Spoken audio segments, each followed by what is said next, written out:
नमस्कार, आदाब, सलाम, रामजा, सत श्री अकाल। कैसे हो मेरे प्यारे बच्चों। आज हम आपके लिए एक डिफरेंट टॉपिक लेके आए हैं जिसका नाम है अर्थमेटिकल रीजनिंग। ज़्यादातर क्या होता है, जो टीचर होते हैं इसको स्किप कर देते हैं और इससे क्या होता है कि कभी कभी क्वेश्चन को पिक कर लिया जाता है। ठीक है, तो अपन ऐसी तैयारी कर रहे हैं कि कोई भी क्वेश्चन और किसी भी टाइप का क्वेश्चन हमारा नहीं छूटना चाहिए। ठीक है, शुरुआत करते हैं आज के सेशन की और धुआंधार तरीके से चीज़ों की शुरुआत करेंगे। पहला क्वेश्चन है मेरा कि ABCDEF पजल का क्वेश्चन नहीं है, ध्यान से सुनना इसको। 7 व्यक्ति बैठे हैं जो इसी क्रम में पंक्ति में खड़े हुए हैं। उसने ये हमसे कह दिया कि जो ये 7 लोग हैं ना वो एक ही उसमें बैठे हुए हैं लाइन में। तो देखो मेरे भाई, सबसे पहले काम क्या करेंगे, इन लोगों को एक लाइन में हम लोग बिठा देंगे। ठीक है, एक एक लाइन को पढ़ते जाएंगे और उसकी बात करते जाएंगे। चलिए, अगली बात बोलिए, प्रत्येक भिन्न रंग की टोपी पहने हैं। जितने भी 7 के 7 बच्चे हैं अलग अलग रंग के कैप लगाए हुए हैं, जैसे कि बैंगनी, जामुनी, नीला, हरा, पीला, नारंगी और लाल। ये इन्होंने रंग दे रखे हैं 7। ठीक है, अगली बात कह रहा है कि D अपने सामने हरी और नीली को देख पाता है पर बैंगनी को नहीं। मेरे प्यारे बच्चे ध्यान से सुनना, ये शायद क्वेश्चन आया हुआ है IAS का जो CSET होता है ना प्री में, 2013 का सवाल है, जहां तक मुझे अनुमान है उसी का ही है। ठीक है, आगे कह रहा है हरी और नीली को देख पाता है पर बैंगनी को नहीं। इसका मतलब क्या है कि D से आगे जो लोग बैठे हैं वो कैसे रंग की टोपी पहने हैं, या तो हरी या नीली। मतलब जो दोनों लोग हैं हरे और नीले पहने बैठे हैं वो D के आगे ही बैठेंगे। तो मैं कह सकता हूं कि यहाँ पे जो लोग बैठेंगे C से लेके A तक, इनके हरा हो सकता है और नीला हो सकता है। ठीक है, अभी अपन आइडेंटिफाई नहीं कर सकते तो नहीं बता सकते, पर बैगनी को नहीं देख पाता है। अगर D, सुनिए भैया, अगर D बैगनी को नहीं देख पाता है तो इसका मतलब या तो उसने खुद टोपी पहनी है या तो उसके पीछे वालों ने पहनी है। ठीक है, अभी इसकी भी बात नहीं कर पाएंगे, इसको भी अपन होल्ड पे रखे चलेंगे। आगे कह रहा है E बैगनी को और पीली को देख पाता है। जो E बच्चा है वो बैगनी को भी देख ले रहा है। ठीक है, और सुनना, D बैगनी को नहीं देख पाता है। इसका मतलब मैं अपनी बात करूं, मैं इस लाइन में खड़ा हूं, मैं बैगनी की टोपी को नहीं देख पाता हूं, जबकि मेरे तुरंत पीछे वाला बच्चा कह रहा है कि मैं बैगनी टोपी को देख सकता हूं। इसका मतलब बैगनी टोपी किसने पहनी है, मैंने, खुद ने। तो इसका मतलब D ने पहनी है। यहां हो गया ये बैगनी। आगे बढ़ो, आगे बढ़ के पता चला और पीली को देख पाता है, मतलब येलो यहां कहीं आ रही है, मतलब D से आगे आ रही है, पर लाल को नहीं देख पाता है। जो E बच्चा है वो लाल को नहीं देख पाता है। तो इसके भी 2 मतलब हो गए, या तो लाल टोपी उसने खुद ने पहनी है या उसके पीछे वाले लोगों ने पहनी है। Is that clear?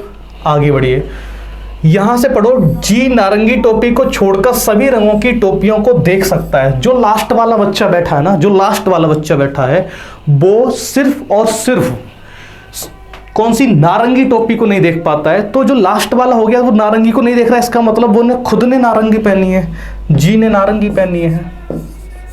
बात खत्म। आगे बढ़ो, आगे पता चला कि ये क्या आ गया, हाँ, आगे कह रहा है यदि G जामुनी रंग की टोपी को पहने है, सुनना, जो E है वो जामुनी रंग की टोपी पहने हैं, इसको जामुनी बना दो। जामुन खाते हो, गर्मी आ गई, जामुन का सीजन आ जाएगा। जामुनी रंग की टोपी पहने हैं, तो F द्वारा कौन सी टोपी पहनी गई है। अब सुनो, एक लाइन हम लोग मिस करके चल रहे हैं, वो ये थी, E जो है बैगनी और पीली को देख पाता है पर लाल को नहीं देख पाता है। जो लाल रंग की टोपी है, यहां मैं स्ट्रिक्स बना रहा हूं, जो लाल रंग की टोपी है उसको E नहीं देख पाता। इसका मतलब E के पीछे जो बच्चा बैठा है वो लाल रंग की टोपी पहने हैं। तो E के पीछे कौन कौन बैठे हैं, या तो F है या तो G है। तो G ऑलरेडी ले चुका है नारंगी, तो लाल रंग किसके पास आ जाएगा, F के पास। ठीक है, हमसे पूछा क्या था, तो F द्वारा पहनी हुई टोपी का रंग क्या होगा, F द्वारा पहनी हुई टोपी का रंग होगा ऑप्शन नंबर C। ठीक है, लाल रंग की टोपी। अब आपके दिमाग में आएगा सर ABC ने कौन सी टोपी पहनी है। ABC में तीनों में अभी कोई अपन रिजिड आंसर नहीं दे सकते हैं, क्योंकि यहाँ पे ग्रीन भी हो सकता है, ब्लू भी हो सकता है, येलो भी हो सकता है। इन तीनों के साथ पॉसिबिलिटी लगी, इसलिए उसने क्वेश्चन यहाँ से पूछा ही नहीं था। ठीक है, चलो, अच्छा क्वेश्चन था, सी सेट में आया हुआ है। नेक्स्ट, ये एसएससी सीजीएल का है।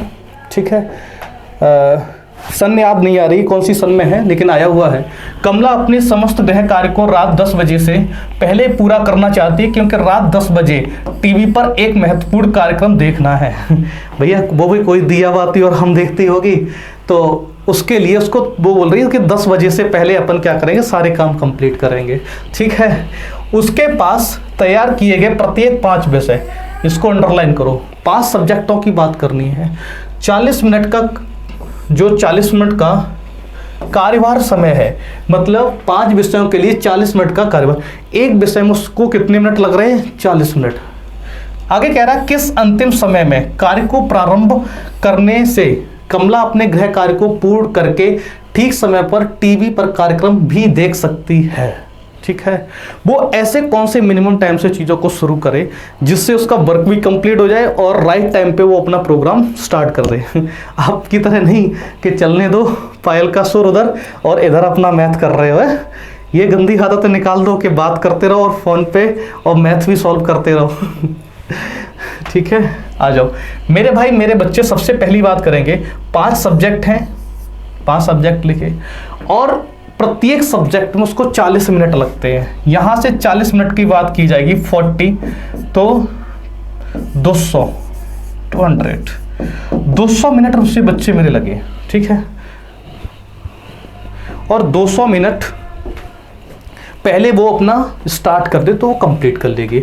अब सुनिए, 200 मिनट को अगर हम घंटे में कन्वर्ट करें तो आपको ही पता है कि 1 घंटे में, ठीक है, 60 मिनट होते हैं, तो 6 × 18, यहाँ से मैं बोल सकता हूँ 3 घंटे और 20 मिनट की बात होगी।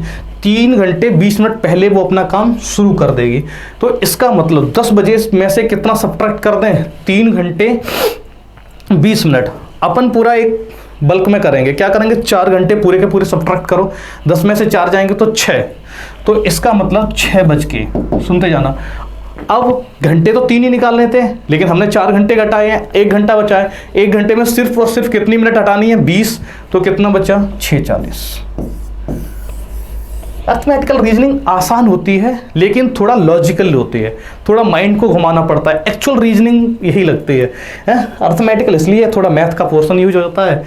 चलो बात समझ में आई। 6:40। कौन सा ऑप्शन जा रहा है, option first, A for Australia. Australia घुमाते चलो तुम्हें। अच्छा क्वेश्चन है, एक बार इसको ट्राई करो। कह रहा है 1200 व्यक्तियों का एक समूह जिसमें कैप्टन और सैनिक मौजूद है। एक बार खुद से ट्राई करो, इसको जल्दी से करो। चलिए यहां लिखो टोटल मेरे पास कितने लोग हैं, 1200 लोग हैं।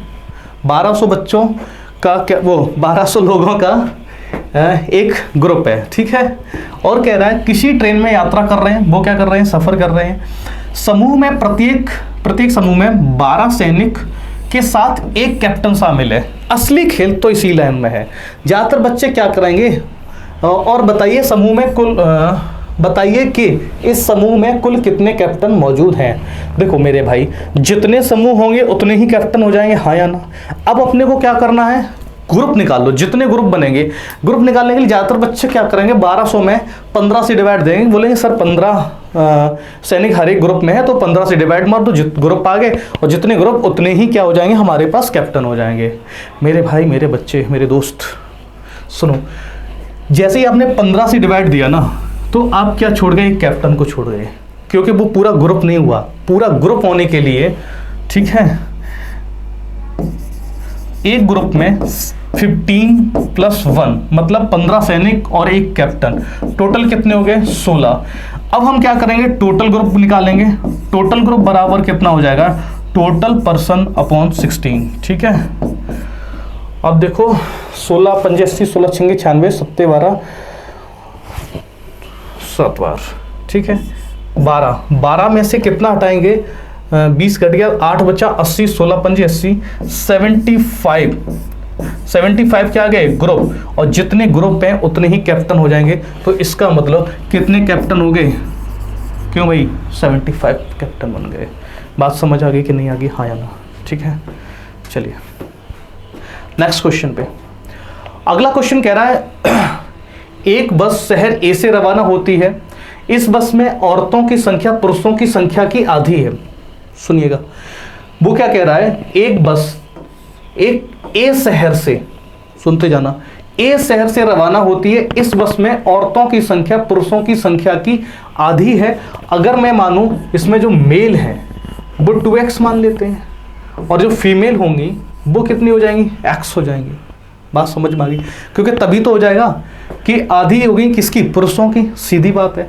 आगे बढ़िए, शहर बी में बस से 10 पुरुष उतर गए, वो बस चली बी तक पहुंची, बी पे पहुंचने पे क्या हुआ, जो 10 पुरुष थे वो उतर गए, जो उतरे, और क्या कह रहा है 5 औरतें चढ़ गईं। ठीक है, इस प्रकार इस बस में पुरुष और औरतों की संख्या बराबर हो जाती है। चलो, जो दोनों की स्ट्रेंथ थी वो इक्वल हो गई। आगे कह रहा है कि बताइए प्रारंभ में इस बस में कुल कितनी सवारियां थी। ठीक है, अगर हम टोटल की बात करेंगे, टोटल मेरे 2x + x बराबर 3x टोटल निकालना है अपने को, तो x की वैल्यू फाइंड आउट कर लो, बात खत्म करो। ठीक है, अब शहर बी पे जैसे ही पहुंची तो मुझे पता चला वहां 10 पुरुष उतरे, तो मैंने बोला कि 2x - 10। बात समझ में आ गई। जो 2x लोग थे उनमें से 10 उतर गए, तो हमने लिख दिया 2x - 10। और ये संख्या किसके बराबर हो गई, जो 5 महिलाएं चढ़ी हैं। पहले से महिलाएं कितनी थी भैया, x महिलाएं थी, उसमें से 5 चढ़ गई तो हो गया x + 5। बात समझ आई। अब कुछ नहीं करना है अपने को, यहाँ से इक्वेशन को सॉल्व कर लेनी है। ये हो जाएगा 2x - का x बराबर 10 + 5। ठीक है, x बराबर 15। x की वैल्यू कितनी आ गई, वैसे x की वैल्यू क्या है, एक दिन ऐसे ही पूछ लिया मैंने क्लास में, मैंने कहा x की वैल्यू क्या है, तो बच्चा कह रहा है सर कुछ भी नहीं, अगर वैल्यू होती ना तो 7 होती है लेकिन यहाँ तो x की वैल्यू है कितनी है, 15। तो टोटल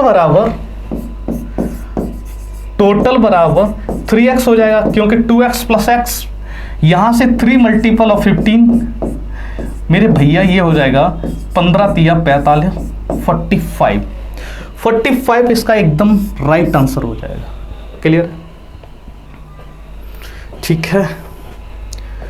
नेक्स्ट क्वेश्चन, अगला क्वेश्चन कह रहा है भैया एक बस जब चली तो उसमें निश्चित संख्या में कुछ यात्री बैठे थे। अब उसने ये भी नहीं बोला कि पुरुष इतने हैं महिलाएं इतनी, उसने कहा कि एक सर्टेन नंबर है उसमें कुछ लोग बैठे हुए हैं। ठीक है, पहले स्टॉप पर बस में आधे यात्री उतर जाते हैं। चलो भैया, आधे यात्री उतर गए, सीधी बात है आधे बचे। मैंने कहा कि बस में, ठीक है, बस में x लोग थे मान लेते हैं। ठीक है, आगे हमसे कह रहा है उसमें आधे यात्री उतर गए और 35 यात्री बस में चढ़े। तो मैंने कहा तो अभी इस समय, सुनते जाना, अभी इस समय बस में कितने लोग बचे, मैंने कहा बच्चे लोग x थे, आधे उतर गए, x/2 हो गए, 35 चढ़ गए, तो मैंने कहा 35 को ऐड कर दो। बात समझ आ गई, दोबारा से रिपीट कर रहा हूं, x लोग थे, आधे उतरे, x/2 हुए, 35 चढ़े प्लस का 35, बात खत्म। आ गया दूसरा स्टॉप, यहां लिख देना फर्स्ट स्टॉप बच्चे लोग, बस स्टॉप पर बच्चे लोग। ठीक है, दूसरे स्टॉप पर 1/5 यात्री उतर गए और 40 चढ़ गए। ठीक है, अब सुनो, अब खेला है यहाँ पे हम लोग जो ये अमाउंट है इसके 1/5 उतरे हैं, तो मैं ये बोल सकता हूं कि भैया मेरे x/2 + 35, हाँ या ना, ये थे। इसमें से कितने उतरे कि सर इसी का 1/5, तो मैंने कहा इसको दोबारा से लिख लो, x/2 प्लस का 35 का 1/5 मतलब 1/5 उतर गए, बचा ये अमाउंट। सुनते जाना, फिर इसमें 80 लोग और चढ़ गए, मैंने कहा प्लस का 80 नहीं 40 लोग चढ़े, यहां से देखो 40 लोग चढ़े, 40 लोग चढ़े तो मैंने कहा प्लस का 40 बराबर। उसके बाद बस में कितने यात्री थे? 80 यात्री रह गए। ये सब काम होने के बाद अब यहाँ पे कितने लोग बचे? सर 80 लोग बचे। मैंने कहा ठीक है 80 बचे, और वह बिना रुके गंतव्य स्थान की ओर चली गई, अपने डेस्टिनेशन पॉइंट पे वो चली गई। ठीक है, आरंभ में, स्टार्टिंग में, इन इनिशियल बस में कितने यात्री थे? मतलब अपने को अब भी किसकी वैल्यू निकालनी है? एक्स की वैल्यू निकालनी है। ठीक है, बड़ा परेशान करेगी ये तुम्हें। यहां से उठा लो, इसको करो भैया x/2 प्लस का 35 प्रॉपर बना रहने दिया मैंने। ठीक है, माइनस का x/2, इसको ऐसे ही कर दो। जब माइनस अंदर जाएगा माइनस का 35 हो जाएगा। ठीक है, अब मल्टीपल भी कर रहा है ये, 5 को मल्टीपल करा दो इसमें, x/10 हो जाएगा। इसको थोड़ा सा यहाँ पे रेज कर दे, डायरेक्ट कर लो, थोड़ा सा डायरेक्ट कर लो, एक लाइन को तो बढ़ा के चलो ही, कम से कम लिख रहे हो तो। ठीक है, और अगर ये 10 ठीक है तो ये 7 बना देगा यहाँ पे। ठीक है, ये 7 बन जाएगा मेरे भाई, क्योंकि ये हाँ इसको हटा दो, 7 बन जाएगा, 7, ये 7 बन गया मेरे बच्चे। यहां देखो, यहां पे कितना लिखा है 80, ये कितना लिखा है 40, 40 इधर जाएगा तो ये 80 माइनस 40 में डायरेक्ट लिख दूं, यहां पे आ जाएगा 40। बात समझ गए? ठीक है, अब क्या करना है अपने को? अब कुछ नहीं करना है, यहां से इस चीज को इधर कन्वर्ट कर दो। अगर हम क्या करते हैं, एलसीएम ले लें इसका। ठीक है, एलसीएम ले लो, ये आ जाएगा मेरा एलसीएम 10 आ जाएगा। ठीक है, और एलसीएम 10 आते ही अपन क्या करेंगे, यहाँ 5 का मल्टीपल कर देंगे, ये हो जाएगा 5x माइनस का x। ठीक है, इससे कोई छेड़छाड़ नहीं करनी है। 28 है, माइनस का 28 है तो 40 माइनस 28 हो जाएगा। ठीक है भैया, ये हो जाएगा मेरा 4x बराबर 28 में से यहाँ 12 से 120 हो जाएगा। ये 10 का मल्टीपल मैंने सीधा कर दिया है। ठीक है, और x बराबर मेरे बच्चे 4 का डिवाइड मार दो यहाँ पे। जैसे ही आपने 4 का डिवाइड मारा, x बराबर कितना हो गया 120/4, x बराबर कितनी वैल्यू आ गई 30। इसका मतलब जब बस चली थी, जब बस मेरे प्यारे बच्चे चली थी, तब उसमें कितने लोग बैठे थे? उसमें 30 लोग बैठे थे। ठीक है, 30 लोग बैठे थे, आधे उतर गए, कितने रह गए थे 15, 15 में से 35 और चढ़ गए थे, 50 हो गए थे, 50 का 1/5 उतर गए थे, 45 रह गए थे, है ना? नहीं, 50 का 1/5 उतरे थे, फिर उसमें से 40 चढ़े थे, टोटल कितने बचे थे? 80 बचे थे। ठीक है, चलिए नेक्स्ट क्वेश्चन पे चलते हैं। ये 40 नहीं 30 टिक करो, 40 कैसे टिक कर दिया? 30। अगला नेक्स्ट क्वेश्चन हमारा कह रहा है, एक रेलगाड़ी 3 मिनट विलंब से चल रही है। इंडियन रेलवे का तो यही हाल है भैया, 3 मिनट विलंब से चली और आगे हुए प्रत्येक 3 सेकंड में, प्रत्येक 3 सेकंड विलंब होती जा रही है। तो बताइए कि ट्रेन कितने मिनट के बाद पूरा 1 घंटा विलंब हो जाएगी? देखो क्वेश्चन को फिर समझाते हैं आपको। एक रेलगाड़ी को कोई टाइम होगा, मान लो 10 बजे चलना होगा। ठीक है, वो चली है 10:03 पे, सुनना। फिर उसके बाद प्रत्येक मिनट, मतलब जैसे ही 1 मिनट ट्रेन चली तो 3 सेकंड लेट हो गई, फिर 1 मिनट चली फिर 3 सेकंड लेट हो गई, इस तरह से वो चल रही है। तो बताइए कि कितने मिनट के बाद 1 घंटा, मतलब वो अभी तो 3 मिनट लेट है, 10:03 पे चली है, अब कहीं उसको 1 बजे पहुंचना होगा, तो वो टाइम बताओ, वो मिनट बताओ कि वो 2 बजे पहुंचे, मतलब पूरे का पूरा 1 घंटा वो क्या करे, लेट हो जाए। ठीक है, अब सुनो, अब मुझे पता है उसे 60 मिनट लेट होना है। देखो डायरेक्ट फोड़ेंगे इसको, बेफिक्र रहना, समझ में भी आएगा। 60 मिनट उसको लेट होना था, क्लियर है? लेकिन मेरे बच्चे 3 मिनट ऑलरेडी लेट है, तो इसका मतलब उसको रनिंग टाइम में कितने मिनट और लेट होना है? 57 मिनट। तो पूरा का पूरा घंटा लेट हो जाएगी कि नहीं हो जाएगी भैया? ठीक है मेरे प्यारे बच्चे, सुनना, 3 सेकंड लेट होती है कितनी देर में? 3 सेकंड लेट होती है वो 1 मिनट में।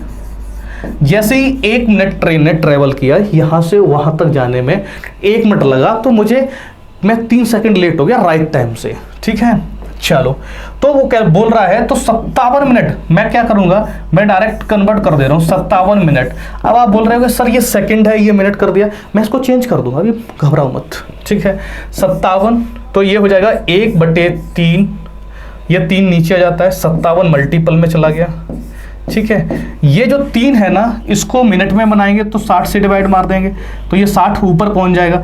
3 से 57 काट दो 19 बार, मेरे भाई ये आ जाएगा 19 गुणा 60 और 19 छक्के कितने होते हैं 114, ये हो जाएगा 1140 मिनट। 1140 मिनट में वो ट्रेन कितनी देर लेट हो जाएगी, पूरे का पूरा 1 घंटा लेट हो जाएगी भैया, ठीक है। चलो अगले प्रश्न पे चलते हैं। अगला प्रश्न जल्दी से पढ़ो।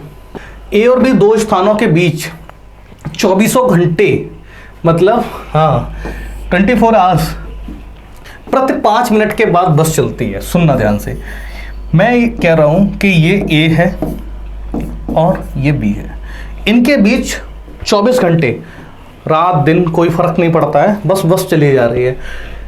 क्या कर रही है, प्रति 5 मिनट में, मतलब एक बस निकली, उसके 5 मिनट में अगली बस निकलेगी, ठीक है, 5 मिनट में, उसके अगले 5 मिनट में फिर बस निकलेगी। इस तरह से खेल चल रहा है, और इधर से भी दोनों साइडों से। अब कह रहा है ए से बी तक जाने में उसको आधा घंटा लगता है, यहां से यहां तक की दूरी को कितना लगता है, 30 मिनट लगते हैं, या बोल सकते हैं हाफ एंड आवर्स, आधा घंटा लगता है, ठीक है। तो ए से चली एक बस को बी तक पहुंचने से पूर्व रास्ते में कितनी बसें मिलेंगी। सुनो मेरे भाई, बड़ा आसान सा बड़ा लॉजिकल सवाल है। यहां से एक टाइम पे कोई बस निकली, समझना इसको थोड़ा सा मैं साफ करके अच्छे से समझाता हूं। चलो, मैं कह रहा हूं यहां से कोई एक बस निकली, ठीक है, यहां से एक बस निकली, फिर उसके अगले ही 5 मिनट में एक और बस निकलेगी, हाँ या ना, क्लियर है बात मेरे भाई मेरे बच्चे। एक बस यहां से निकली, मैंने कहा एक बस निकली, ठीक है, और ये बस चली आ रही है, ठीक है। यहां से कोई अगले 5 मिनट में फिर बस निकलेगी 5 मिनट बाद, ठीक है। अगले 5 मिनट बाद फिर 10 मिनट पे एक बस निकलेगी, अगले 5 मिनट बाद मतलब 15 पे एक बस निकलेगी, 20 मिनट बाद मतलब और 25 मिनट बाद एक बस निकलेगी। सुनना, ये जो वाली बस है, इस बस को बना दे रहा हूं मैं, ये ड्राइवर है, ये कंडक्टर है, ये बस जैसे ही चली तो पहली बस को क्रॉस करेगी, ठीक है, दूसरी 5 मिनट वाली को क्रॉस करेगी, तीसरी 10 वाली, 15 वाली, 20 वाली और 25 वाली क्रॉस करेगी। जैसे ही 25 पे यहां पे आएगी, मेरे भाई मेरे बच्चे, अगली बस जैसे ही निकलने वाली होगी तुरंत ये पहुंच जाएगी, तो उसको क्रॉस नहीं कर पाएगी। ये कितनी बसों को क्रॉस करेगी, सिर्फ और सिर्फ 1 2 3 4 5 6 बसों को क्रॉस करेगी मेरे भाई, सिर्फ 6 बस को क्रॉस कर पाएगी, 6 बस। इसका आंसर आ जाएगा ऑप्शन नंबर 1, देख लो अच्छे से। अगला, एक कारवां में 50 मुर्गियों के अलावा 45 बकरियां और 8 ऊंट हैं, ठीक है। एक कोई कारवां है पूरा और कुछ उनके रखवाले हैं, ठीक है, केयर टेकर। यदि कारवां में कुल जितने सिर हैं उससे 224 पैर अधिक हों तो बताइए रखवालों की संख्या। तो सबसे पहला काम क्या कर रहे हैं मेरे भाई, पैर की संख्या निकाल लो, ठीक है। जब पैरों की संख्या निकालोगे तो मुर्गियों के कितने पैर होते हैं, ये तो बहुत अच्छे से पता होगा तुम्हें, क्यों भाई? तो मैं बोलूंगा 2 पैर होते हैं, 50 मुर्गियां हैं, ठीक है, प्लस बकरियों के कितने पैर होते हैं भैया? ये भी आता होगा अच्छे से, 45 गुणे 4, क्योंकि 4 पैर होते हैं। 8 ऊंट हैं, ऊंट देखे हो? हाँ, कि सर मूवी में देखे, अबे मूवी में, हाँ 8 ऊंट है, 8 ऊंट, उसके भी 4 पैर होते हैं और उनके कुछ रखवाले हैं, ठीक है। रखवाले का मतलब वो इंसान की बात कर रहा है ना। अब ये मत कहना उनके रखवाले हाथी हो गए, है, हाँ। और एक इंसान के कितने पैर होते हैं? 2। मैंने कहा इंसानों की संख्या है x, ठीक है। पैर हो गए। अब बात करूंगा सिर की। सिर, जब सिर की बात करेंगे तो मेरे भाई चाहे मुर्गी हो, चाहे बकरी हो, चाहे तुम्हारा ऊंट हो, इंसान हो, सबके कितना कितना सर होता है? एक ही सर होता है। तो जितने हैं उतने ही सर हो जाएंगे। 50 प्लस 45 प्लस का 8 और प्लस के x, क्योंकि इंसानों को हमने x माना है, ठीक है। मेरे भाई मेरे बच्चे पैरों की संख्या एक बार देखते हैं। 50 दूनी 100 प्लस 45 दूनी 90, 90 दूनी 180 प्लस 8 चौके 32 प्लस 2x बराबर, यही जोड़ ले रहे। एक काम करो, 100 और 180 280, 280 को 20 और दे दो, 300, 312 बन जाएगा। 312 प्लस का 2x, क्लियर है। ये क्या होगी? पैरों की संख्या। सिर की संख्या की बात करो, 45 और 45 दूनी 90, 95 और 95 5 100, ठीक है। 103, 103, 103 प्लस का x, ये क्या हो गया? सर।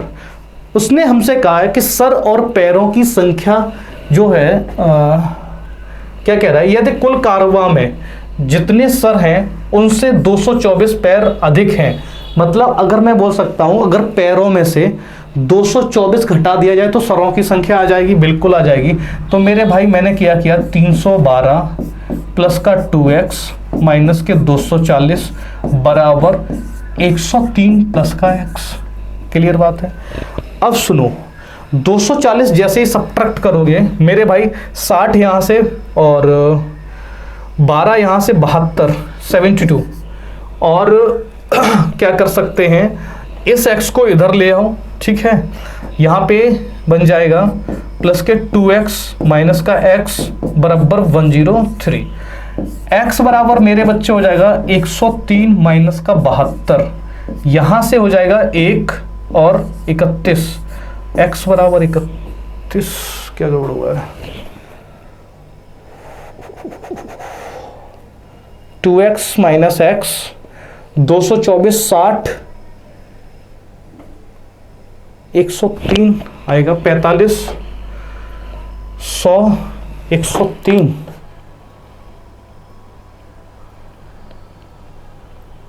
$240 लिख गया मेरे बच्चे, यहाँ 224 है। थोड़ा सा यहाँ करेक्शन करते हैं, 224, यहाँ 224 लिखा है, इसको देख लो अच्छे से। 240 लिख के चला गया इसलिए गलती हो गई छोटी सी, बस 224 को चेंज करते हैं, ठीक है। चलो यहां से क्या करेंगे, इनको सब्ट्रैक्ट करो मेरे भाई, तो मेरे पास 12 में से 4 गया तो 8 बचेगा यहाँ पे, ठीक है। यहाँ पे 0 बचा, इसका मतलब 8 यहाँ पे बचा है मेरे भाई। x को अपन इधर लाए थे तो ये हो गया था 2x माइनस x, ये प्लस का 88 बराबर 103, ठीक है। अब सुनो, यहां से तो मेरे भाई x ही बचेगा, ठीक है। और अगर हम 88 को सब्ट्रैक्ट करेंगे तो 12 तो ये बचे, ठीक है। 12 और 3 15, यहां से 15 आ जाएगा x की वैल्यू। तो कितने लोग थे? 15। चलो नेक्स्ट पे चलते हैं, नेक्स्ट की शुरुआत करो। अगला कह रहा है कुछ घोड़े और उतनी ही संख्या में आदमी कहीं जा रहे हैं, ठीक है। नहीं जा रहे, ठीक है। आधे आदमी अपने घोड़े पर बैठे हैं, सुनते जाना। बराबर संख्या में लोग थे, क्या हुआ? आधे जो लोग थे उन्होंने क्या किया? घोड़ों पर बैठ गए, आधे हमारे पैदल चल रहे हैं, ठीक है। शेष आदमी घोड़ा का नेतृत्व करते हुए पैदल चल रहे हैं। उसने सीधी बात बोल दी है। यदि जमीन पर चल रही पैरों की संख्या 70 हो, जो टोटल पैर हैं वो कितने हो? 70 हो, तो बताइए घोड़ों की संख्या कितनी है? मेरे दोस्त एक बात आप खुद बताओ कि बराबर संख्या में लोग थे, ठीक है। आधे लोग क्या हुए? बैठ गए, ठीक है। घोड़े अभी भी पैदल चल रहे हैं, हाँ या ना? ठीक है। तो इसका मतलब जो घोड़ों की संख्या होगी, घोड़े होंगे वो आदमी से 2 गुने होंगे, क्योंकि पैदल चलने वाली बात करें तो नेतृत्व जो लोग कर रहे होंगे, जो नेतृत्व कर रहे लोग, वो मान लो x हैं, सुनते जाना। उनकी संख्या मेरे बच्चे x मान लेता हूं। तो क्या हुए, जो पैदल चल रहे होंगे वो बैठ गए हैं, आधे बैठ गए। अगर x आधा है किसी चीज का तो पूरा कितना हो जाएगा 2x, तो घोड़ों की संख्या कितनी हो जाएगी, 2 गुनी हो जाएगी। फिर रिपीट कर रहे बराबर लोग पैदल चल रहे थे, ठीक है, और उसमें से क्या हुआ, आधे लोग घोड़े पे बैठ गए, ठीक है, आधे लोग पैदल चल रहे हैं। तो अब मुझे यह पता है कि जो लोग पैदल चल रहे हैं उनको नेतृत्व करने वाले बोल रहे हैं, जो लोग पैदल चल रहे हैं उनसे 2 गुनी संख्या में, उनकी 2 गुनी संख्या में घोड़े हैं कि नहीं है, बात समझ में आ गई। तो मैंने क्या किया, घोड़ों की संख्या 2x मान ली, आदमियों की संख्या x मान ली। चलो पैरों की बात की जा रही, तो मेरे बच्चे 2x, घोड़े के पैर होते हैं 4 प्लस x, आदमी के पैर होते हैं 2, बराबर कितना हो जाएगा 70। ये 4 दूनी 8x प्लस का 2x बराबर 70, x बराबर 70/10।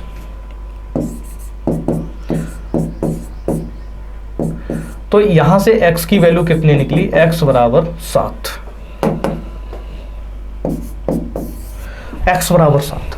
उसने पूछा है तो घोड़ों की संख्या कितनी है, तो घोड़ों की संख्या कितनी है, 2x है, तो कुल घोड़े बराबर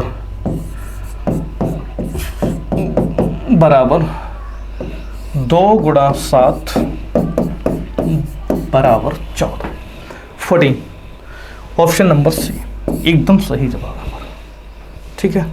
चलो अगला क्वेश्चन, एक फार्म मतलब खेत पर जानवर और मजदूर हैं, गणना करने पर दोनों के सिर मिलाकर 120 है, ठीक है।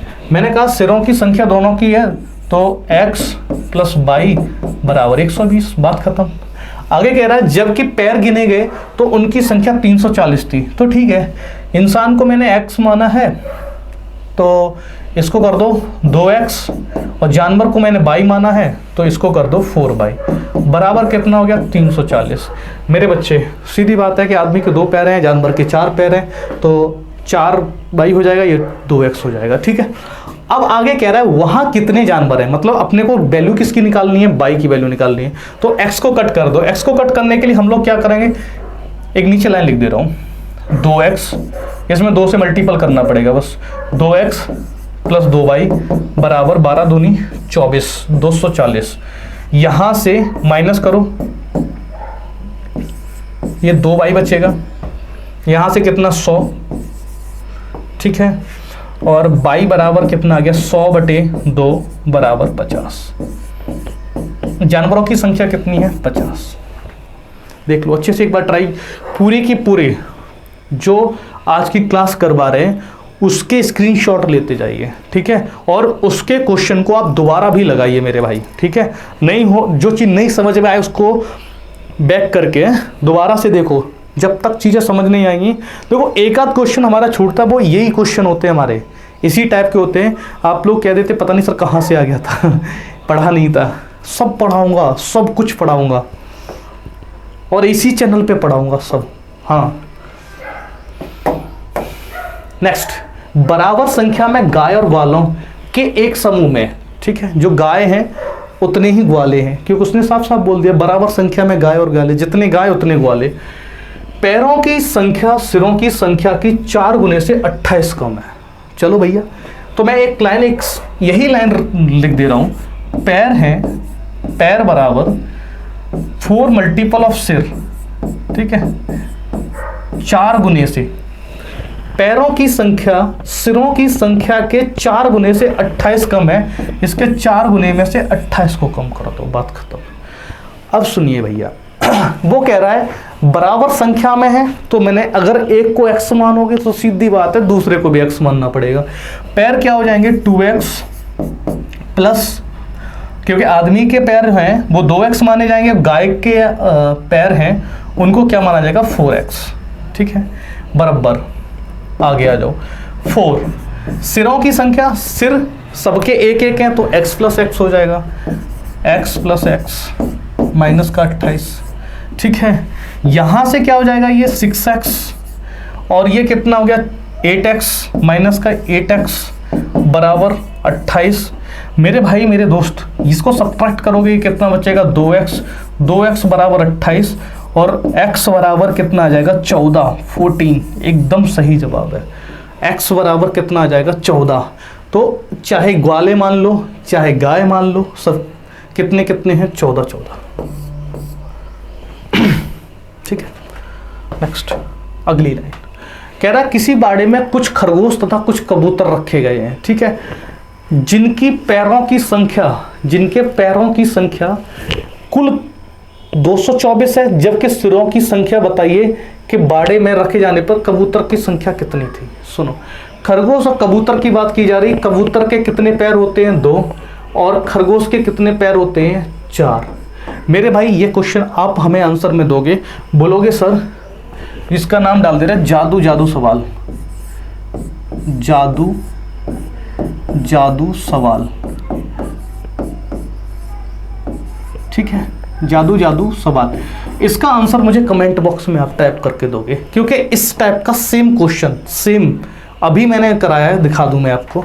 ये देखो ये क्वेश्चन, इसमें सिरों की संख्या 220 थी हाँ, और पैरों की संख्या कितनी थी 340। ठीक है, अब इसको देखो, यहाँ पे क्या है, सिरों की संख्या कितनी है 90 और पैरों की संख्या कितनी है 224। इस क्वेश्चन का आप लिख देना कमेंट में, जादू वाले सवाल का आंसर ये है, इनमें से कोई एक अटेम्प्ट करना है। ठीक है, बढ़िया, अच्छा क्वेश्चन है। नीता, दीपा और पूनम कार्डों के एक खेल खेलती हैं। नीता दीपा से कहती है, देखो मैं पहले तो नाम को लिख दे रहा हूं। नीता को हम लोग एक्स से रिप्रेजेंट करेंगे, ठीक है, दीपा को वाई से रिप्रेजेंट करेंगे, और एक बच्ची और है पूनम, और पूनम को हम लोग जेड से रिप्रेजेंट करेंगे। आगे बढ़ो। यदि तुम मुझे, कौन कहता है, नीता, मतलब एक्स वाला बंदा बोल रहा है कि यदि तुम मुझे 10 कार्ड दे दोगे, ठीक है, यदि तुम मुझे 10 कार्ड दोगी तो मेरे पास पूनम से 2 गुने कार्ड हो जाएंगे। नीता कह रही है कि यदि तुम मुझे 10 कार्ड दे दोगे, इसका मतलब नीता के पास कितने हो जाएंगे, x + 10, x तो थे, अब कितने हो गए 10 और जोड़ दो, x + 10। हाँ, तो मेरे पास पूनम से 2 गुने कार्ड हो जाएंगे, पूनम का 2 गुना कर दो 2z, बात खत्म। और आगे कह रहा है तुम्हारे पास उससे 3 कम हो जाएंगे। ठीक है, जो तुम्हारे पास कार्ड होंगे, अब उसके पास कितने बच्चे होंगे मेरे भाई 22। ठीक है, दीपा की बात है तो ठीक है, 22 - 10 तुम्हारे पास उससे 3 कम हो जाएंगे। उससे किससे बात कर रहे हैं, पूनम से। ठीक है, तो z - 3 उससे 3 कम हो जाएंगे। सुनते जाना, क्योंकि z - 3, यदि पूनम मुझे 4 कार्ड दे दे तो मेरे पास उतने ही कार्ड हो जाएंगे जितने के तुम्हारे पास हैं। अभी भी कौन बोल रहा है, नीता बोल रही है। एक्स वाला बच्चा बोल रहा है कि यदि तुम, हाँ, यदि पूनम मुझे 4 कार्ड दे दे तो उसके पास कितने हो गए, x + 4। ठीक है, दे दे तो मेरे पास उतने ही कार्ड हो जाएंगे जितने के तुम्हारे पास हैं। तुम्हारा मतलब दीपा का मतलब 22, ये बात है। ठीक है, यहां से फिर रिपीट कर रहा हूं, यदि पूनम मुझे 4 कार्ड दे दे, कौन कह रहा है, नीता अभी भी हमसे कह रही है कि पूनम हमें 4 कार्ड दे दे, तो कितना हो गया x + 4। ठीक है, x + 4 हो गया, मेरे पास उतने ही कार्ड हो जाएंगे जितने कि तुम्हारे पास हैं। उसके पास कितने हैं 22। क्लियर है। अब चलो, अब चीजों की हम लोग क्या करेंगे, तोड़ फोड़। पूछा क्या है, पूनम के पास कितने कार्ड निकाल लेंगे भैया। सबसे पहला काम हम लोग क्या करेंगे कि पूनम का निकालना है, पूनम का मतलब z की वैल्यू निकालनी है। तो सबसे पहला काम हम लोग क्या करेंगे कि बाई को खत्म करेंगे। बाई को खत्म करने के लिए x के टर्म ले लो। बाई बराबर क्या हो जाएगा मेरे भाई, यहां डाल दो, थर्ड इक्वेशन है, इसको और इसको मर्ज कराओ। चलो, बाई बराबर है x + 4, मैंने लिखा x + 4, यहां पे ये वैल्यू उठा के यहां डाल दी, -10 बराबर कितना है z - 3। ठीक है, z - 3 यूज करते चले। आगे बढ़िए, आगे बढ़ के पता चला अगर इसको थोड़ा सा चेंज करो तो ये हो जाएगा x - 6, 3 इधर और ले आओ तो ये प्लस के 3 हो जाएंगे बराबर z। अब अपने को क्या करना है, x को खत्म करना है। x को खत्म करेंगे तो देखो भाई, x बराबर यहां से क्या आएगा 2z माइनस का 10 रख दो, 2z माइनस का 10, ठीक है। और यहां पे कितना बचा हुआ है, यहां पे मेरे भाई माइनस का 3 बचा हुआ है, बराबर कितना हो जाएगा z। z यहां से उठ के यहां आ जाएगा, ये हो जाएगा 2z माइनस का 10 बराबर -10 -3 बराबर माइनस के 13, माइनस का 13 इधर आ जाएगा तो प्लस का 13 हो जाएगा, तो z बराबर कितना हो जाएगा 13, ठीक है 13। पूनम के पास कितने कार्ड हैं, 13 कार्ड है। चलो बात समझ में आ गई, अच्छे से देख लो चीज़ों को, कोई तकलीफ हो तो पूछ लीजिए। अगला क्वेश्चन, ABCD और E ताश खेल रहे हैं, वो पत्ते खेल रहे हैं, ठीक है लॉकडाउन चल रहा है, वो पत्ते पत्ते खेल रहे हैं। हाँ आगे बढ़ो, आगे कह रहा है A B से कहता है यह तुम मुझे 3 कार्ड दे दोगे तो तुम्हारे पास उतने ही कार्ड रह जाएंगे जितने के मेरे पास हैं, ठीक है। आ जाओ भैया, A B से कहता है यार तुम मुझे 3 कार्ड दे दो तो तुम्हारे पास, तो मतलब B के पास, B अगर 3 कार्ड दे देगा ना तो B के पास कितने बच्चे, B-3 कार्ड, हाँ या ना, तुम्हारे पास उतने ही कार्ड रह जाएंगे जितने के मेरे पास होंगे। तो मतलब A के पास जो थे वो किसके बराबर हो गए, B-3 के बराबर। यहां तक बात खत्म हो गई। आगे आओ, जबकि D यदि तुमसे 5 कार्ड ले ले तो उसके पास उतने ही कार्ड हो जाएंगे जितने कि E के पास होंगे। सुनिए, D क्या कर रहा है, B से उसने कितने ले लिए, 5 कार्ड, तो D के पास टोटल कितने हो गए भैया, D + 5 बराबर कितने हो जाएंगे, जितने कि E के पास हैं, बराबर E। एक एक लाइन को समझिए और एक एक लाइन को मेंशन करते चलिए। आगे बढ़ो, आगे कह रहा है A और C के पास सम्मिलित रूप से मौजूदा कार्डों की संख्या E के पास मौजूदा कार्डों की संख्या की दोगुनी है। देखो E के पास जो है कार्ड, उसके दोगुने कार्ड कर दिए जाएं तो किसके बराबर हो रहे हैं, A + C के। तो मैं एक लाइन में लिख दे रहा हूं, A + C के पास सम्मिलित रूप से जो कार्ड हैं वो E के पास मौजूदा कार्ड के दोगुने हैं। तो मैं क्या करूंगा, 2E। बात समझ में आ गई। यहां से देख लो, मौजूदा कार्डों की संख्या, E के पास मौजूदा कार्डों की संख्या की दोगुनी है, बात खत्म। अब आ जाओ आगे, आगे हमसे कह रहा है B और D के पास सम्मिलित रूप से उतने कार्ड हैं जितने के A और C के पास सम्मिलित रूप से हैं। तो मैं एक लाइन में सीधा लिख सकता हूं कि B + D के पास जितने कार्ड हैं उतने ही कार्ड A + C के पास बराबर है, ठीक है। देखो दोबारा से देख लो, B + D के पास जितने कार्ड हैं उतने ही A + C के कार्ड हैं, यहां पे ये बात मेंशन है। यदि इन लोगों के पास कुल कार्डों की संख्या 150 हो, मैं यहां पे लिखूं A + B + C + D + E बराबर टोटल कितने हैं, 150। क्लियर बात है मेरे भाई मेरे बच्चे, मुझे पता है A + C बराबर कितना है, 2E, ठीक है, और B + D बराबर क्या है, A + C। तो मैं A + C को अभी नहीं छेड़ूंगा, ये वाला A + C, यहां से A यहां से C, और B + D जो ये वाला है और ये वाला, इसकी जगह मैं किसको डाल दूंगा, A + C को, प्लस E बराबर 150, ठीक है। A + C क्या हो गया, 2A + C, 2A + C plus E बराबर 150, ठीक है। 2A + C किसके बराबर है मेरे भाई, A + C की वैल्यू किसके बराबर है, 2E के बराबर है, ठीक है। तो 2E जैसे ही यहां डालोगे, 2 × 2E + E बराबर 150। मेरे भाई 2 दूनी 4 और 1 5, यहां पे कितना हो जाएगा, 5E बराबर 150। तो मेरे बच्चे E बराबर कितना हो जाएगा, 30। E की वैल्यू कितनी निकल आई, 30 निकल आई, हाँ या ना। E की वैल्यू 30 निकल आई। अब हम लोग क्या करेंगे, यहां से इक्वेशन सेकंड में डाल दो तो हमें D की वैल्यू मिल जाएगी, ठीक है।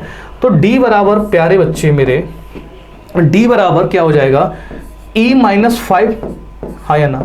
और E की वैल्यू ऑलरेडी आ चुकी है, 30 - 5 बराबर 25। जो D की वैल्यू है वो कितनी हो गई, 25, ठीक है। अब आ जाओ, अब यहां से यहां से मेरे भाई हम लोग किसको फाइंड आउट कर सकते हैं, डी आ गया है तो हाँ, यहां से इसकी वैल्यू डाल दो, इसको लिखिए b प्लस डी बराबर b प्लस डी, इसको उठाया मैंने, b प्लस डी बराबर a प्लस सी है, और a प्लस सी बराबर क्या है 2e, तो 2e लिख दो, 2e, ठीक है। b को b रखा मैंने प्लस का, ठीक है, b को b रखा मैंने, और प्लस का d की वैल्यू कितनी है 25 बराबर 2 गुणा e की वैल्यू कितनी है 30 डाल दी, 30 दूनी 60, ठीक है, 60 हो गया, और 60 में से अगर 25 जाएंगे तो 35 बचेंगे। यहाँ से भैया d की वैल्यू, d फॉर डॉग की वैल्यू कितनी आ गई 25 आ गई, ठीक है। अब 25 जैसे ही आई उसको हम लोग क्या करेंगे, d की वैल्यू को d नहीं b हो गई है, सॉरी b की वैल्यू को उठा के हम कहाँ डाल देंगे, इसके साथ डाल देंगे। यहां से क्या निकल आएगा, a की वैल्यू कहाँ लिख दें, ये रही जगह थोड़ी सी है, इसमें काम चलाएंगे। यहां से देखो ये है मेरा b माइनस 3 बराबर a, और देखो जब तक a की वैल्यू फाइंड आउट नहीं होगी तब तक हम लोग किसकी वैल्यू नहीं निकाल सकते, c की। उसने पूछा है घुमा के पूरा, तो करना पड़ेगा। यहां से देखो b बराबर, b 35 डाल दो, 35 माइनस के 3 बराबर a, तो a बराबर कितना निकल आया 32, a की वैल्यू 32 निकल आई मेरी। अब a की वैल्यू उठा के यहां डाल दो, a प्लस सी में डाल दो, स्पेस थोड़ा सा बना ले रहे, हाँ, यहां से है a प्लस सी बराबर 2e का मतलब 60, यहां से सीधा हो जाएगा a की वैल्यू है 32 प्लस a बराबर 60, और a बराबर कितना आ जाएगा 28। अच्छा क्वेश्चन है, एक बार इसका पूरा स्क्रीनशॉट ले दो प्यारे बच्चे, मैं हट गया हूं, ठीक है। एक बार ट्राई जरूर करना है इसको बाद में। 28 ऑप्शन फर्स्ट। नेक्स्ट अगला क्वेश्चन, कितने समय में एक बंदा 60 फीट, ठीक है, लंबे पेड़ के शीर्ष को छू लेगा यदि वह 1 सेकंड में 3 फीट उछलता है और 2 फीट तुरंत नीचे गिर जाता है। देखो ऐसा क्वेश्चन एक तरह का और बनता है, क्या होता है पहले सेकंड में वो 3 फीट गया, अगले सेकंड में वो 2 फीट नीचे आ गया, लेकिन यहाँ जो खेल हो रहा है वो 1 ही सेकंड का खेल है, हाँ या ना, ठीक है भाई। अब सुनो इस क्वेश्चन को कैसे करते हैं। इस क्वेश्चन में कुछ नहीं है, अपन ये देखेंगे पहले सेकंड में जंप कितने की कर रहा है 3 फीट की, ठीक है, और हम लोग क्या करेंगे 60 में से 3 को सब्ट्रैक्ट कर देंगे क्योंकि ये लास्ट में जाके कैच करके वहीं रुक जाता है। तो ये कितना हो गया 57 फीट उसको खेला करना है। अब सुनिए 1 सेकंड में मेरे बच्चे, 1 सेकंड में वो क्या करता है 3 फीट गया, 2 फीट उतर के आया, मतलब 1 फीट का उसने खेला किया है। बात समझ गए, 1 सेकंड में ही दोनों काम हो रहे, चढ़ा और सरक गया नीचे, तो 1 फीट का उससे क्या मिला बेनिफिट। तो मैं बोलूंगा अगर 57 फीट चढ़ना होगा उसको, तो उसको कितने सेकंड लगेंगे 57 सेकंड। 57 सेकंड में कितना चढ़ गया 57 फीट। अभी भी मेरे बच्चे उसको कितना चढ़ना है 3 फीट, और 3 फीट चढ़ने के लिए उसको क्या चाहिए 1 सेकंड, जिसमें तुरंत कैच कर लेगा फिर नीचे नहीं सरकेगा, ठीक है। 3 फीट यहां से ये हो जाएगा 57 और 58 सेकंड। 58 सेकंड में वो पूरे का पूरा 60 फीट कवर कर लेगा, ठीक है। 58 सेकंड उस भैया को लगेंगे, उस बंदर को लगेंगे, ठीक है। Option third. चलो नेक्स्ट अगला क्वेश्चन, एक पेड़ में 9 शाखाएं, है ना। घर पे गांव में जाओ ना तो लोग यही ऐसे सवाल पूछ लेते हैं, उसको भी अपन लोग रीजनिंग समझा करो, अर्थमेटिकल रीजनिंग होती है वो एक तरह से, है ना। हाँ, एक पेड़ पे कितनी चिड़ियाँ, उतनी चिड़ियाँ, इतनी चिड़ियाँ, है ना। हाँ, एक पेड़ पे नौर तो नहीं है, ये 9 है, इसको थोड़ा सा, ये गलत लिख दिया इन्होंने। 9 शाखाएं हैं, हर शाखा में 9 घोंसले हैं, हर घोंसले में 9 चिड़िया है, और हर चिड़िया को खाने के लिए 9 दाने चाहिए। 9 दाने में उसका पेट भर जाता है। तो यहाँ से शुरू करेंगे। 9 दाने चाहिए, किसको चाहिए? हर चिड़िया को चाहिए। तो चिड़िया कितनी है? 9। और हर घोंसले में कितनी चिड़िया हैं? 9। और एक पेड़ में कितनी शाखाएं हैं? 9 शाखाएं हैं। इनका मल्टीपल करो। 9 निम्मा 81, 81 निम्मा 729, 729 में मल्टीपल करना पड़ेगा 9 से। पहले तो यूनिट से चलेंगे। 9 9 जा 81, लास्ट में जिसके 1 1 आएगा वही आंसर होगा। इसका मतलब ये 2 ऑप्शन एलिमिनेट हो गए, खत्म, बचे 2, है ना। अब तो मल्टीपल करना ही पड़ेगा। 9 में 81, 8, 9 दूनी 18, 18 और 8 26, 61 लास्ट में आएगा। कौन सा है? 65 61 एकदम राइट आंसर है। ठीक है, 65 61, ठीक है। चलिए नेक्स्ट। आधी छुट्टी के बाद मध्यांतर के बाद एक स्कूल में 1 बजे से 3:52 बजे तक अपराह्न तक चलती है। इस अवधि में 4 पीरियड लगते हैं। प्रत्येक पीरियड के बाद एक कमरे से दूसरे कमरे जाने में हमें 4 मिनट का समय दिया जाता है, और बताया गया कि प्रत्येक पीरियड कितने समय का था। ठीक है मेरे भाई, पहले तो टाइम निकाल लो। टोटल टाइम मेरा कितना हो जाएगा? 2 घंटे 52 मिनट। तो 2 घंटे को हम लोग लिख सकते हैं 120 + 52। ठीक है, 120 और 52 को जोड़ोगे तो ये 172 हो जाएगा। ठीक है, अब जो 1 घंटे के बाद 4 मिनट का वक्त मिलता है, तो 4 घंटे लगने। इसका मतलब कितने गैप मिलेंगे हमें? 3 गैप मिलेंगे। ठीक है, तो हम लोग लिखेंगे, हाँ, फालतू का समय है, एक कमरे से दूसरे कमरे में जाने का समय लिख सकते हैं। आने जाने का समय बराबर, ठीक है, 4 × 3 = 12। इसको लिख सकते हैं, हाँ, पीरियड का time, period of time 172 minus का 12 बराबर 160, 160 बटे 4, 4 चौके 16, मतलब 40 मिनट का एक पीरियड हमारा होगा। बात समझ में आ गई? ठीक है, चलिए नेक्स्ट क्वेश्चन कह रहा है कि ए और बी 2 शाखाओं पर कुछ पक्षी बैठे। यदि शाखा ए से एक पक्षी उड़कर बी पर पहुंच जाता है, तो मैं लिख रहा हूं कि 2 शाखाएं हैं, ए और बी 2 शाखाएं, कुछ पक्षी बैठे। यदि शाखा ए से एक पक्षी उड़कर बी पर बैठ जाता है, यहाँ से एक उड़ा और बी पर जाके एक बैठ गया। ठीक है, मैंने ये बना दिया। दोनों शाखाओं पर पक्षियों की संख्या समान होगी। मैंने क्या किया? a - 1 बराबर b + 1 बराबर हो गई। किंतु यदि शाखा b से एक पक्षी उड़कर a पर बैठ जाता है, तो मैं इसको लिख सकता हूँ a + 1 बराबर पर बैठ जाता है, तो शाखा ए पर बैठे पक्षियों की संख्या शाखा बी पर बैठे पक्षियों की संख्या, ठीक है, इसको -1 कर दो।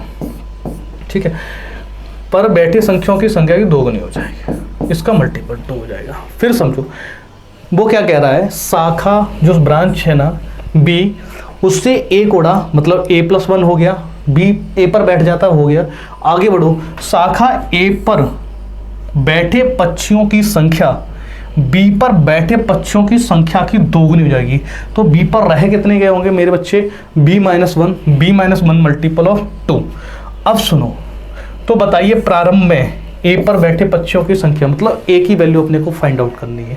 ठीक है, यहां से क्या करते हैं, बी की वैल्यू डाल दो। तो यहां मैं लिख सकता हूं b बराबर हो जाएगा a - 2। क्लियर बात है? यहां देखो a + 1 बराबर, इसको लिख सकते हैं a - 2 - 1 मल्टीपल ऑफ 2। ठीक है, इसको लिख सकते हो a + 1 बराबर 2a हो गया, माइनस के 3 दूनी 6, -6 हो जाएगा। इसको इधर कन्वर्ट करोगे तो ये माइनस का a बचेगा, ये जाएगा तो -7 हो जाएगा। यहाँ से मैं लिख सकता हूँ a बराबर 7। ठीक है, बात समझ में आ गई? चलिए आज की क्लास यहीं तक रखते हैं। आप चाहो तो स्क्रीनशॉट ले लो, 1-2 सवाल और थे, ये और कर लो, फिर आगे बढ़ते हैं क्योंकि थोड़ा समय हो चुका है। अगली क्लास भी करनी होती है। किसी टोकरी में रखे फूल प्रत्येक अगले मिनट में दोगुने हो जाते हैं और 30 मिनट में टोकरी भर जाती है, तो बताइए 1/4 भाग फूलों से कितने मिनट में भरा होगा। मेरे भाई मेरे बच्चे सुनो, वो ये अब कह रहा है कि 30 मिनट में वो एक भाग कंप्लीट हो गया, पूरे का पूरा एक भाग कंप्लीट हो। सुनना, और वो कह रहा है हर मिनट में क्या होता है, फूल दोगुने हो जाते हैं। मतलब मान लो 1 मिनट में आधी टोकरी भरी थी तो 2 मिनट में पूरी हो जाएगी, समझ रहे। अब यहाँ से रिवर्स चलो, अगर मैं बात कर रहा हूँ 29 मिनट में वो टोकरी कितनी होगी, आधा भाग भरा होगा, हाँ या ना। और थोड़ा सा कम करो, अगर 28 मिनट की बात करो मेरे भाई, तो 28 मिनट में कितना रह जाएगा, 1/4 भाग, 1/4 भाग होगा, तभी अगले मिनट में आधी और अगले मिनट में पूरी, इस तरह से चला होगा। तो मैं बोल सकता हूँ मेरे बच्चे कि 28 मिनट में टोकरी कितनी भरी होगी, 1/4। क्लियर बात है। चलिए यहीं तक रखते हैं, अगली क्लास फिर मिलेंगे। ये भी आसान क्वेश्चन है, ठीक है, इसको करिए। यहाँ क्या कह रहा है कि एक ऐतिहासिक भ्रमण करते हुए पर्यटक ने स्मारक बताया कि कितना पुराना। मार्गदर्शक ने उत्तर दिया कि यह 50 साल से अधिक है। तो सारे के सारे आंसर 50 साल से अधिक है, चले जाएंगे। और इसकी सही आय 2 वर्ष पूर्व 1 वर्ग थी। मतलब अपने को क्या करना है, x ऐसा मानना है जिसको -2 करें तो 1 स्क्वायर हो जाए और x + 2 करें तो 1 क्यूब हो जाए। इस तरह का अपने को निकालना था, ठीक है, घन हो जाए। 64 में -2 करोगे तो 62 नहीं होगा, ठीक है। 143 में -2 करोगे 241, किसी का स्क्वायर नहीं हो रहा, खत्म। 216 में -2 करोगे 214, ये भी किसी का नहीं हो रहा, तो यही ऑप्शन हो जाएगा। लेकिन चेक कर लेते हैं, 223 में से -2 करोगे 121, ये बिल्कुल स्क्वायर है। फिर 2 जोड़ोगे 125, ये क्या हो जाएगा, क्यूब हो जाएगा, ठीक है। यहीं तक रखते हैं क्लास। चाहो तो इसके स्क्रीनशॉट ले लो, मैं आपको दे दे रहा हूँ। और इसका फॉर्मूला मेरे भाई मैं लिख दे रहा हूँ। जब हाथ मिलाने की बात आती है तो n-2/2 वाला फैक्टर लग जाता है यहाँ पर। बाकी आंसर आप उसमें दे देना कमेंट बॉक्स में, ठीक है, और बाकी करवा देंगे, ठीक है।